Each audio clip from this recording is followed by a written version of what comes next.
I'm Alex Radcliffe from Board Game Co, and today I'm reviewing Final Titan from Nerd Lab. Final Titan is a 2 to 5 player hero drafting King of the Hill style game. If you do see the 3 to 5 player, I believe they are currently working on a 2-player mode, which is why I said 2 to 5 player, but technically it's a 2-player mode, so just look at the campaign. Speaking of which, this is a prototype, all rules and components have to change, and I'll have a link to the crowdfunding campaign down below. And yes, that was a giant mess of cards on this table. This is mostly a card-based game. You see, the basic idea, before we dive into the exact way a combat plays out, the basic idea is you're going to start with the game by drafting your heroes. The players are going to gather their heroes and build their posse. And you could have a varying amount. I believe it's generally going to be 4, but you can do 3 if you want a shorter game. There's different things you can do. But let's say we're going with a standard 4-hero game. You're going to draft your 4 heroes, you're going to take your 4 upgrade cards, and then you're going to go ahead and start the game. Now, a big premise of this game is you constantly have to go ahead and have a champion go into combat, and then choose whether you're going to actually engage with that champion as another player, or alternatively whether you're going to cower out and let someone else take it on. The way that works is you're going to have a player, they're going to place their champion down, they're going to pick one of their champions, and they're going to say, this is the person you need to defeat. This particular champion with all their metrics and stats, that's who's on the table, this is who someone needs to take out in order to move on to the next challenge. From there, the players will go ahead and start going ahead and trying to bid to a certain extent as to whether they want to engage. It goes to the first player, they have a choice. They can give up one of their upgrade cards, placing it down to the middle in order to not engage with that champion, or they can alternatively take all the upgrade cards that have been placed by other players, possibly including themselves, especially if it goes around a few times, and they can take all those cards and say this is enough of a bribe to go ahead and face that challenger. Players will be making these decisions based off anything from the current hero on the table, from the perception of how many upgrade cards that person has, from their own heroes and how well equipped they think their hero is to deal with that particular hero. But effectively you have a choice, do you want to go in or do you not? And eventually the upgrade cards in the center of the table will be enough that will compel you to go in. That's where you eventually get to the fighting part of the game. Once a player elects to go ahead and face that challenger, that's where you'll have 2 heroes on the table, each with their own stats, their health, their initiative, their abilities, their ultimates, and they'll go ahead and be facing each other head to head in a fight to the death. That's where you're going to start with the upgrade cards. The players have a chance to go ahead and play upgrade cards to power up the heroes. Each player is going to have their own upgrade cards. Go ahead and give this upgrade card to that one, and we'll say we'll give this upgrade card to ooh, that could be useful. We're going to say this upgrade card goes to this one over here. This player is specifically going to choose this one. This player will choose this one. And yes, you can have multiple. I'm just trying to keep this simple by playing only one upgrade card to player. Over here we have Power Potion, which is going to make all his attacks deal an extra damage. Over here we have Mirror Image, which is going to counter that result over there. It would have been better if we could have countered that, but we didn't have that. So anytime he rolls this, we're going to counter that result.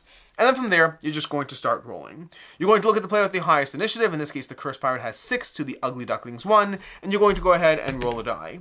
Boom, there we went ahead, and we did 2, except he counters those blows. So what would have been 3 damage becomes nothing. It goes to the other player. They'll go ahead and roll. We'll actually give each player a die for simplicity's sake. They rolled that. That's going to be the 5. That's going to be the best result over here. They went ahead and deal 5 damage straight to them. We're going to lower their health by 5.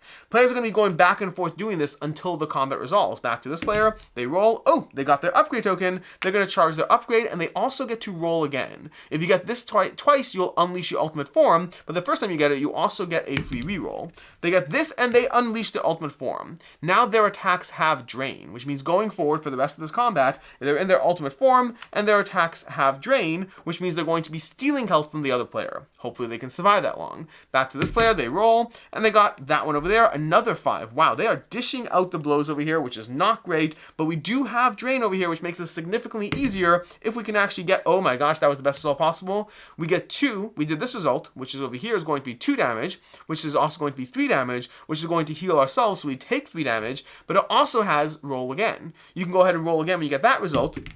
We got it again. Oh my gosh, we got another 3 health pulled over. Look at how the tides are turning. We go back to it, and we got a blank. That's a miss. One of the results is a miss, unfortunately. Back to him. We roll. We did 3 damage to them. Boom, 3 damage gone. It's gone from the pool collectively. Back to them. We got a 3, which is going to be a 4. So we're going to steal 4. We heal ourselves, and we take him out. In that little twist over here, the Cursed Pirate is down to his last blows over here. Unfortunately for Ugly Duckling did not get his ultimate. He also has, while I have 6 life or less, my attacks deal 3 damage plus. I actually forgot to do that. It's an ongoing ability, and I think that would have changed things. But you get the idea. You're going to do that. You're going to have one player lose, and then the other player is going to stay with their existing health total. You're not going to change it. They'll have the same health total, and now you go back to another champion as the opportunity to send one of their characters into the arena. So you're going to continue that process. Someone else can go ahead and jump in. Do you want to tackle the Cursed Pirate? His ultimate's going to reset, so that part's not going to stay, but his current health and his current health is going to stay the same. The cards will go away, and someone else can jump in. If he's low on health, this might be a good time to tackle him, but you'll again go through that bidding process as players play upgrade cards to potentially stop going in until eventually one player says, I'll go in, and takes those upgrade cards and goes in. I'll also note the winner of the battle also gets an upgrade card, giving them a little bit of a boost up in the next fight. You're going to basically do this back and forth as players send their champions into combat against other players, equip them with the various upgrade cards, roll dice, unleash their abilities, until eventually there's one player left standing, and that player is the winner of Final Titan. And with that, let's go ahead and dive into my review of what I like, don't like, and can see others not liking, starting off with what I like. In general, this game just has a ton of heroes and abilities. I set this board up, or this table up for a reason. This is just a sampling of the cards, and there's a lot more than even what I have here in this prototype. There are so many heroes, each with their own stats, sometimes with armor, with abilities, with ultimates, all that give you a very diverse set of characters, and then you mix it together and that becomes your team, so you can have a vastly different array of heroes, and sometimes their abilities do affect other heroes. There'll be things that will give extra actions to players on the bench, or characters that have abilities when they themselves are on the bench. There's a lot of abilities that will both interact with themselves, how they interact with others, which heroes are better against other heroes, which ones have more counters, which ones have less counters, which ones will steal health, which ones will have more defensive. There's such a wide variety of heroes, and when you combine them with the upgrade cards over here, there's a whole deck full of upgrade cards, and from my understanding is they're adding a lot more from on top of that, but you have things that will give you extra power, give you extra speed over there. That's your initiative value, your speed value over here. You'll have things that will, start a fight, you gain a dodge token. You have Basilisk Fangs, which will give poison, and the poison stays on the hero till the dead. It persists across fights. You can counter certain results. There's so many different abilities that will combine with each other and combine with the heroes to give you a wide array of just powers and abilities and the ways they all play out. And so the combination of the individual heroes, their characters, the array of your team, how that team interacts with other characters, as well as your cards, gives you so much diversity to the general experience you will have from just literally, this is powers and abilities, the board game, in a King of the Hill style experience. It also has a lot of fun ups and downs. That little back and forth where the Cursed Pirate seems to be like almost dead, but then managed to go ahead and get its ultimate and start draining health. That kind of thing happens so often in this game, where players go into combat and you just roll the dice, you see how it plays out, and things don't go the way you'd expect them to go in a way that is so satisfying to watch play out. Honestly, both as the person who is happening to in a good way, but even as the person who's losing a combat because of it, it can be so much fun to just watch the craziness ensue as somebody takes over, manages to come back from a losing fight, manages to win 4 fights in a row. All that kind of stuff will happen in this experience, because at the end of the day, you're combining powers and abilities, but then also it's the sheer luck of the die and the way that will play out produces a kind of immersive experience that pulls everyone in, not in a cooperative game because it's not a cooperative game, but there's a cooperative sense of enjoying the chaos that happens as you go through it. It also teaches incredibly quickly, it plays fairly quickly. The downtime of other players who are not involved in the fight, while that's something to be concerned about, and we'll come back to it, for me personally it has been so minimal, and also watching the fights play out is so much fun that has been a minimal impact to me. And overall, it's just a good combination of chaos, of ease of play, leaning into enough strategy in the way you pick up your characters and all that, but also leading into enough of that party feeling that this nicely merges that general sense of good time party/strategy game experience. As far as things I don't like in the game, honestly, there's nothing I don't like in the game other than just knowing what this game is and where it's going to shine. This is not a heavy Euro game. It's not even a heavy Ameritrash game, nor is it a full-on party game. It falls into that weird zone between the two where it's a game where you're going to play it strategically, but you don't win strategically. You don't win because you played well. You win because you drafted a good, cool set of heroes, and then also the dice happened to roll your way, or the way other players dove into a fight or didn't.